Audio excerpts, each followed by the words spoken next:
TDP Janasena అధినేతలు చంద్రబాబు పవన్ కళ్యాణ్ నేడు ఢిల్లీ వెళ్లనున్నారు. ఢిల్లీలో జరిగే ఎన్డీఏ కూటమి సమావేశానికి హాజరు కానున్నారు. ఉదయం 11 గంటలకు గన్నవరం ఎయిర్పోర్ట్ నుంచి హస్తినకు పయనం కానున్నారు. ఏపీలో జరిగే కొత్త సీఎం ప్రమాణ స్వీకారానికి బీజేపీ అగ్రనేతల్ని ఆహ్వానించనున్నారు.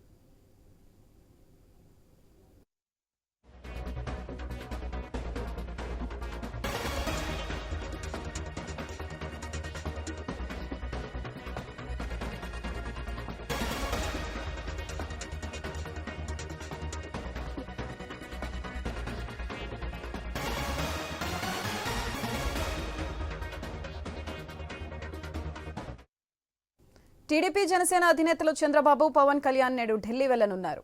ఢిల్లీలో జరిగే ఎన్డీఏ కూటమి సమావేశానికి హాజరు కానున్నారు. ఉదయం 11 గంటలకు గన్నవరం ఎయిర్పోర్ట్ నుంచి హస్తినకు పయనం కానున్నారు. ఏపీలో జరిగే కొత్త సీఎం ప్రమాణ స్వీకారానికి బీజేపీ అగ్రనేతల్ని ఆహ్వానించనున్నారు. దీనికి సంబంధించి మరింత సమాచారం మా ప్రతినిధి హరీష్ ఫోన్ లైన్ ద్వారా అందిస్తారు. హరీష్, చెప్పండి.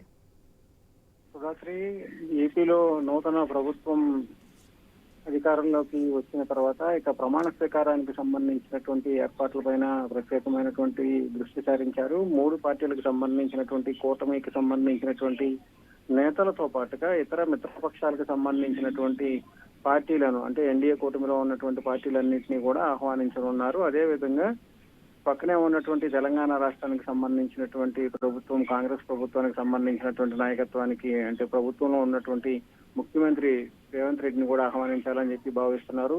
పొరుగు రాష్ట్రాలకు సంబంధించినటువంటి ముఖ్యమంత్రులు, అదేవిధంగా ఇతర రాష్ట్రాలకు సంబంధించినటువంటి ముఖ్యమంత్రులు కూడా ఆహ్వానించబోతున్నారు. అందులో భాగంగానే కీలకంగా ఈ రోజు ముఖ్యమంత్రిగా ప్రమాణ స్వీకారం చేయనున్న నారా చంద్రబాబు నాయుడు ఆయన ఢిల్లీ వెళ్తున్నారు. 11 గంటల తర్వాత ఆయన ఢిల్లీ ప్రయాణం అవుతారు. మధ్యాహ్నం ఢిల్లీ చేరుకున్న తర్వాత రాత్రి వరకు ఆయన ఢిల్లీలోనే ఉంటారు. మళ్ళీ రాత్రి బయలుదేరి విజయవాడ రాబోతున్నారు. ఈ నేపథ్యంలోనే ఆయన పర్యటనకు సంబంధించినటువంటి విస్తృతమైనటువంటి ఏర్పాట్లు కూడా జరిగినాయి. ఎవరెవరిని కలుస్తారు, ప్రధానంగా బీజేపీకి సంబంధించినటువంటి కేంద్ర నాయకత్వం మోడీతో పాటుగా అమిత్ షా వంటి అగ్ర నేతలను కూడా కలిసేటువంటి అవకాశం ఉంది. ఇందులో భాగంగానే ఆయన పర్యటనకు సంబంధించినటువంటి అంశాలపైన కూడా ఇప్పటికే పార్టీ వర్గాలు, అధికార యంత్రాంగం కూడా దృష్టి సారించాయి. ఈ రోజు మొత్తం కూడా ఢిల్లీలో చంద్రబాబు నాయుడు షెడ్యూల్ ఉంటుంది. విజయవాడ అంటే ఆయన ఉండవల్లి నివాసంలో మీడియాతో మాట్లాడతారు. ఆ తర్వాత డీజీపీ, సిఎస్ వంటి కీలకమైనటువంటి అధికారులను కలుస్తారు. ఆ తర్వాత ఆయన ఢిల్లీకి ప్రయాణం అవుతారు. Sudhatri. Right, thank you Harish.